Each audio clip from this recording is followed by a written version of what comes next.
Are you going to live stream it? Yes. Okay. And it's recording. Okay.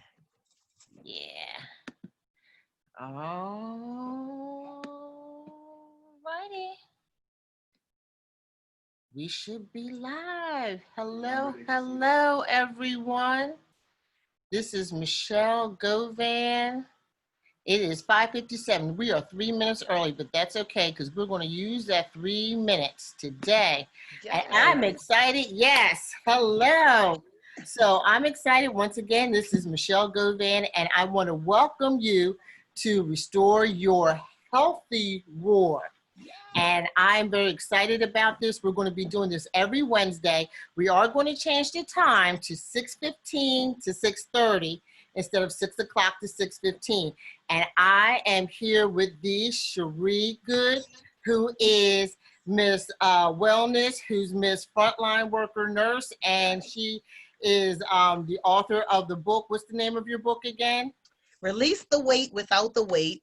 It's a quick guide to intermittent fasting and sugarless living. And here we go. She said sugarless. I was like, not sugar-free, sugarless, Michelle. Okay. Then I could work with that. So, right. But what we want to do is, instead of just roaring, we want to have a healthy roar. We have to get our temples healthy. We have to get ourselves together, because if we're not healthy, our businesses, our ministries, our family they're all affected. It's all intertwined. So what I have asked Chere to do, I said, look, she can come on in, and every Wednesday we're going to come to you with a nugget of information. So that's going to help you get on your path to wellness. And so what I want to do is we're going to just kind of introduce this information. Chere can introduce herself, and she could talk a little bit about her journey and what she's going to bring to the table. Absolutely. Again, good evening, everybody. I am Chere M. Goode, the Recharge Strategist and Self-Care Master. I have been a licensed practical nurse for the past 30 years. I'm telling my age. For the past 30 years, I am a 5-time #1 best-selling international author, speaker, and wellness coach. I'm also the owner of Make Me Over Wellness, an exceptional candle company. So I am super excited to be here because this is right up my alley. Restore your healthy roar. You know, we're going to keep it louder. Restore your healthy roar. And we're going to bring the fire and the energy every week that just gets you motivated, gets you pumped up and ready to do better. So once you know better, you have to do better. So I'm going to be talking about my own personal journey, how I have released 48 pounds so far in less than a year, just by implementing. First of all, I started with my girl, Delana Watkins. I was her beta tester. They told me don't use the word guinea pig, but I was her beta tester. And I started with her sugarless living program, and then I added in some intermittent fasting, and the weight just started falling off. And now it's a lifestyle, what I do. So we'll talk about it more, but I'll let you go ahead and finish. Do your thing, Michelle. So no, like I said, we're going to be doing this every week, and we want you to participate. We want you to actually comment below, say I'm in. So this is something that we're going to do together as a group. If you want to get your temple healthy, if you want to be more energized, if you want to have a glow in your skin, if you want to just feel more vibrant, we have to do what we have to do for our health. We can't just keep, as she stated her age. I know what my age is, and I know I'm going to have to change some eating habits because I'm getting older and to get a little tougher to, shed those extra pounds. And so we're going to be on this journey together. That's why we started even on Monday with the water challenge. And I hope you guys are all doing well with the water challenge. I have been drinking my water. I wish I had my little water bottle here. I take a sip just because, but it's something that we need to get healthy. And so this, like I said, this is a journey together. We're going to come to you every single week with a nugget that's going to help you, because I don't believe that you can. Oh, see my husband, he got my water jar. Got your water. Yeah, very good, hubby. Yeah. That's that support system you need. Exactly. We're gonna talk about that too, right? Look, he's more than just technical support. Exactly. But the thing is, I don't believe that you can make a whole bunch of changes at one time, because then you're not going to be successful. Exactly. You can't say cut this out, cut this, increase that, and then expect it to be long lasting. So that's why we want to come on weekly, one, to encourage you to keep going. We want you to change your mindset as well along this journey, but also implement things slowly but surely so that it can be, as she said, a lifestyle. Okay? Absolutely. And talking about that water, Michelle, a lot of times we think we have to drink all that water. You can also eat your water. So having those fruits and those vegetables that are rich in water will help. Like celery has a lot of water content, watermelon, apples. So you can replace some of that. So we're supposed to be drinking at least half our body weight in fluid ounces of water. So if you're 200 pounds, you should be drinking ideally 100 fluid ounces of water a day. Yes. That's a lot for me. Like I would probably be floating. Like I can't do it, but I do drink green tea, so I'm getting some water through the green tea. I eat a lot of fruit and vegetables, so I'm getting some water from that. And then whatever I feel like I'm not replacing that I'm not getting with the fruit and the vegetables, I'm going to replace it with drinking actual water.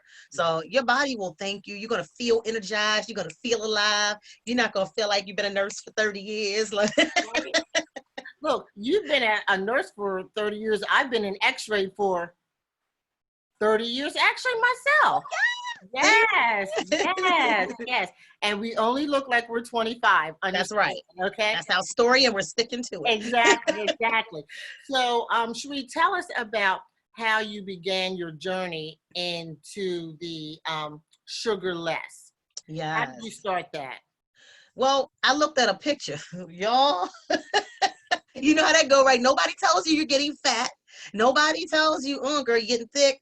They're afraid to tell you that like, hey, you're getting unhealthy. Or, girl, you gaining weight. Nobody will tell you that.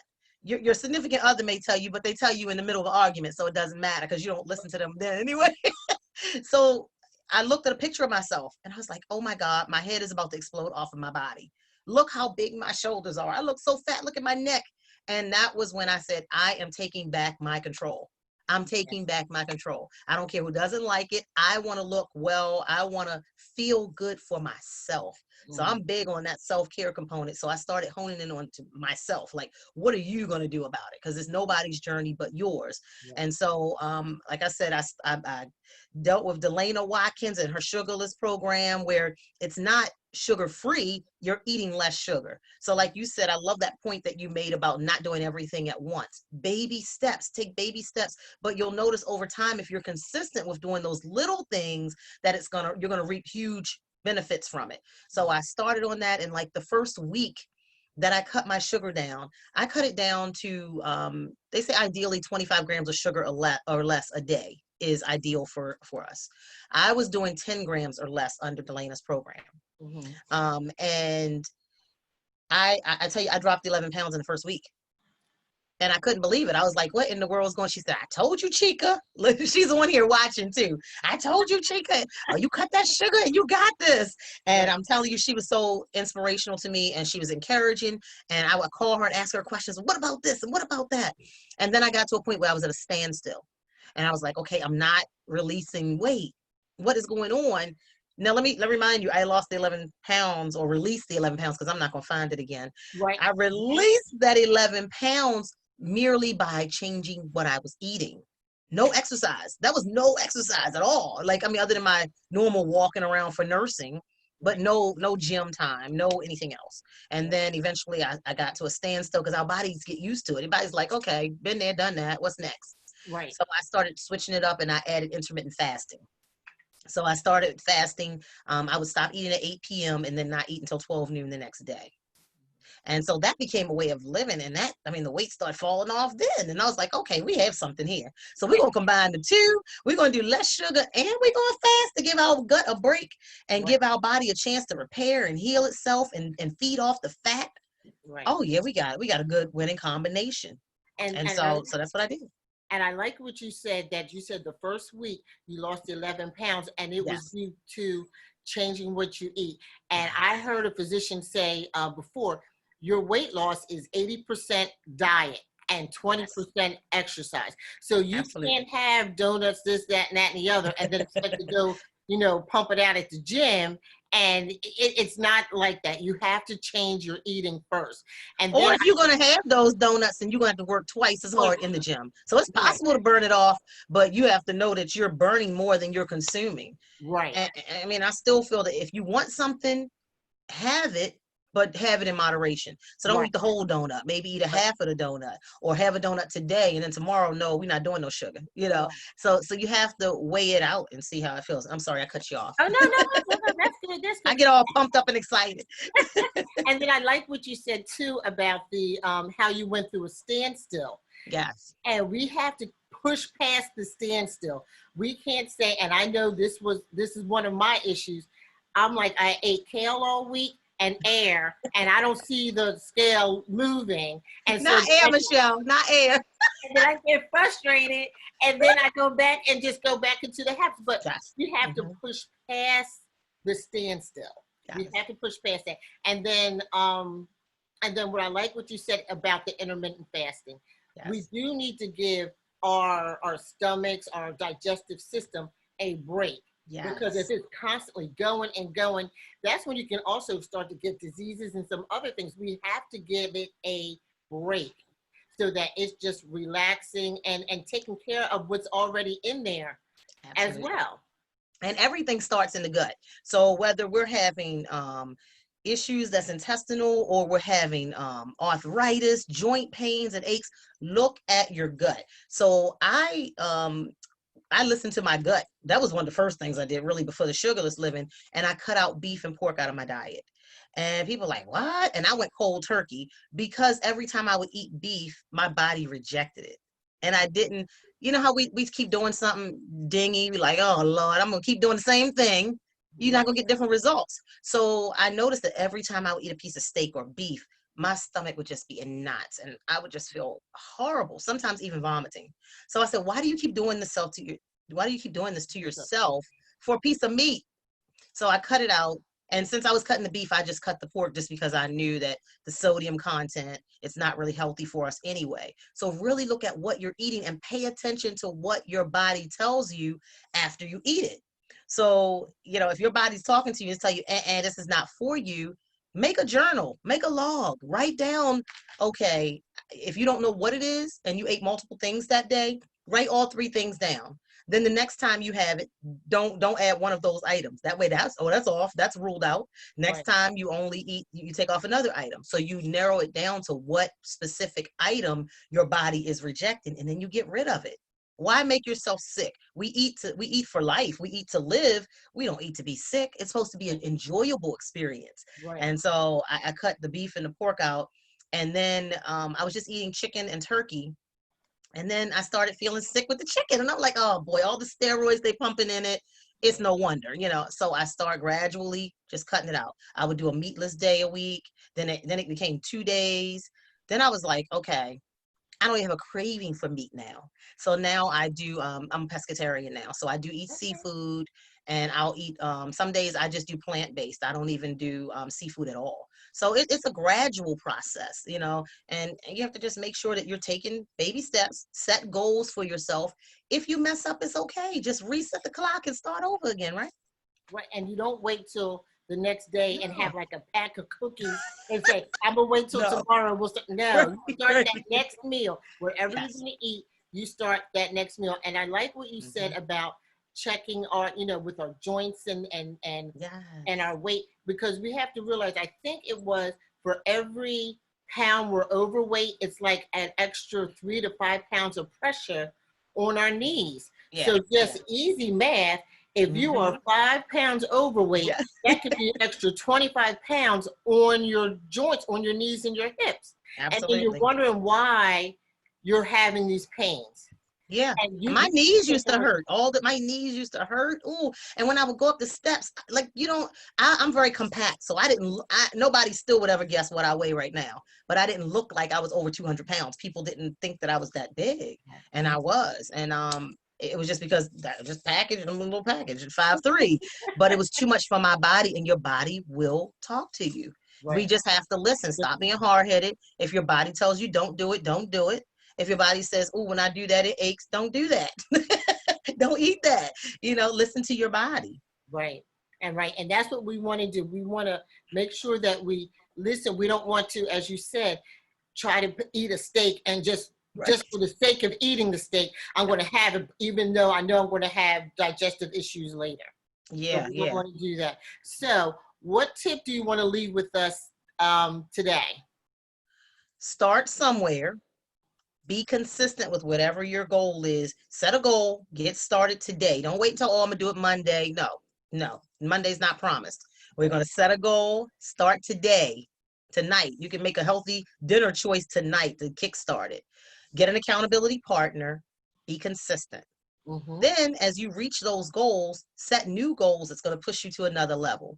And we did have one question in the group. Rhonda said, Chere, did you exercise while intermittent fasting?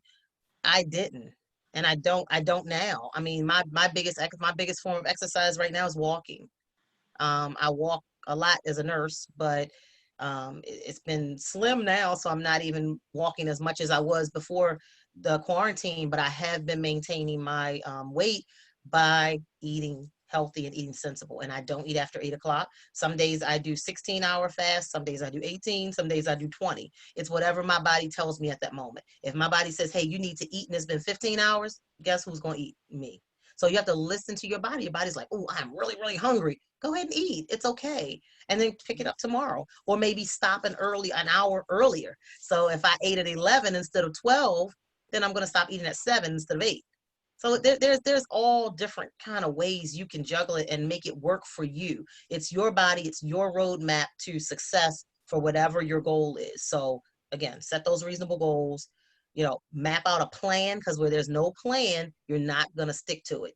Eat what you love. Don't cut anything out of your diet that you love. Just cut it down to smaller portions. Instead of eating off of a big plate, eat off of a saucer. Right. And I like what you said about eating. Here you go. If you're full, stop. Yeah. Don't, because our parents used to say, clean your plate, clean your plate. Right. Yes. We all grew up like that, didn't we? You're going to sit here until you finish that food. And they have mounds of food. So when you're done, when you're full, once again, as you said, listen to your body. You're done. Yes. Don't force it down. And sometimes when we're hungry, it's that we need to rehydrate. So sometimes we think we're hungry and we're starving, but really we just need some fluids. We need to rehydrate. So and also drink warm fluids after your meals. Do not drink cold fluids with your meals. Why? Think about oil and water. What happens if you put hot oil and some cold water? What happens? It gels up, right? Same thing will happen in your intestine. So you don't want that hot food with that cold liquid. Right. Binding up in your intestine, and then you're having a hard time having bowel movements. You want it to be smooth and clear and cleaning your colon out to keep your belly flat and keep your gut healthy. So drink warm tea, hot tea or something afterwards with maybe a sugar substitute. Like I love stevia. Okay. Yeah. So how can anybody reach you, even though you'll be here every week? We'll be here every week, but how can anybody reach you, or if they want to order the book, which I definitely suggest? I have mine coming. And I do suggest between today and tomorrow, get a journal so that you can start to journey your process. Absolutely. So I can be reached on all your social media sites under Chere M. Goode. It's under my name right here at the bottom of the screen, Chere M. Goode, on all your social media sites and on YouTube. I do cooking demos and I do juicing demos on my YouTube site. So subscribe to my channel there. And then my website is totalharmonyenterprises.com. totalharmonyenterprises.com. There you can get the ebook. So as soon as you pay for the ebook, you get it right in your email. You don't even have to leave. You don't have to go check the mail. It's right there. Ebook, Release the Weight Without the Weight, a quick guide to sugarless living and intermittent fasting. It's a book collaboration with my good girlfriend, Delana Watkins. And look, I ordered the hard copy because I want mine signed. I said, I want mine signed. I don't want an ebook. I want mine signed. So, and you know what we'll do too? A part of the whole wellness thing, we'll do a thing on stress, because that's how initially I met Chere, like years ago. We both did stress management. So we're going to do a thing on stress management as well, because that helps. I mean, when you're stressed, it holds toxins and tension, and we're going to release a whole lot of things, not to see it again. Plus, it's Okay. mental health. It's Mental Health Awareness Month, so we'll Oh, have to touch on how how stress affects the mental state as well, and how specifically as women we mhm. have to protect our mental state even more than men because of our hormonal makeup. Hormones, right. And we'll Yes, have to incorporate that this month yes, for sure. To yes, add yes. that. Okay, we got it. We got it. So if you have any questions, please post it in here. We'll definitely get back to you. But please remember, get a journal, check Chere out, and order the book. And we will see you next Wednesday. So remember, restore your healthy roar. All Bye. right. Bye bye now.